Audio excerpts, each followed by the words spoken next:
Това е песен за всички безотговорни родители, за всички сираци, за децата, които са преживяли някакъв инцидент или катастрофа, за домът Петко Рачев Славейков, липсвате ми, и специално за дечицата от домът град Дупница.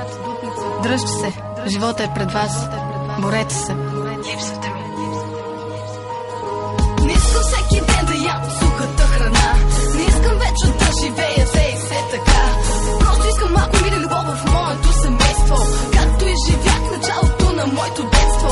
Искам да усети отново майчината топлина, с мама или тате да отидем на планина, веднъж да почувствам аз мъничко любов, да забравя за кратък миг поне този живот суров. Писна ми всеки ден да не спирам да рева, дрехи си дори сама да не мога да пера, защото не ме научихте сама да се оправя, поне с техника да умея малко да боравя. Вече трябва от някой да бъда аз зависима от сърцето на родителите ми, отписана.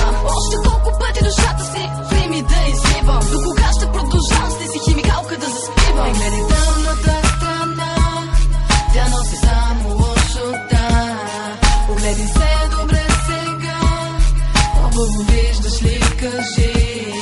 Не гледай тъмната страна, тя носи само лошота. Огледай се добре сега, хубаво виждаш ли, кажи.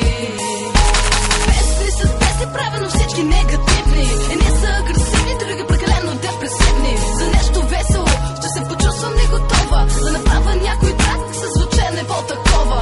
Песна ми да слушам и пея рап за гадния живот, песна ми да живея така, сякаш съм в анекдот. Зарязана оставнат моите собствени родители, само когато са в нужда се правите на утешители.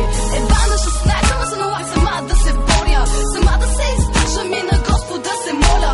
Вече самата аз знам, че не съм нормална, разбирам за дъщеря не стана, не съм идеална. Тата не ти пречва на седмицата да ме виждаш, срамувах се от мен и да наричам татко се обиждаш.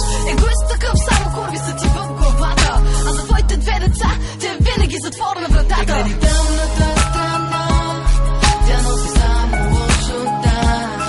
Огледай се добре сега, хубаво виждаш ли, кажи. Не гледай тъмната страна, тя носи само лошота.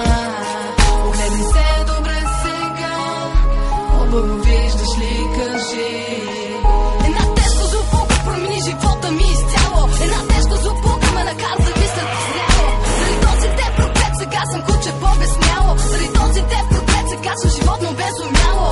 Ден, който никой в живота ми няма да забравя, за 5 години в кошмарите ми се той се появява. И все още съжалявам, че останах жива, защото от тогава до сега все не съм щастлива. Не гледай тъмната страна, тя носи само лошота. Огледай се добре сега, хубаво виждаш ли, кажи. Не гледай тъмната страна, тя носи само лошота. Огледай се добре сега, хубаво виждаш ли, кажи.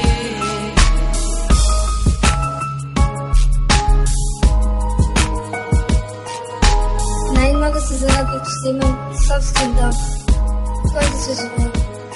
Съдбата ми, съчувствие ми, съгрижи ми, се поддържа ми често. Какво искаш да правиш после?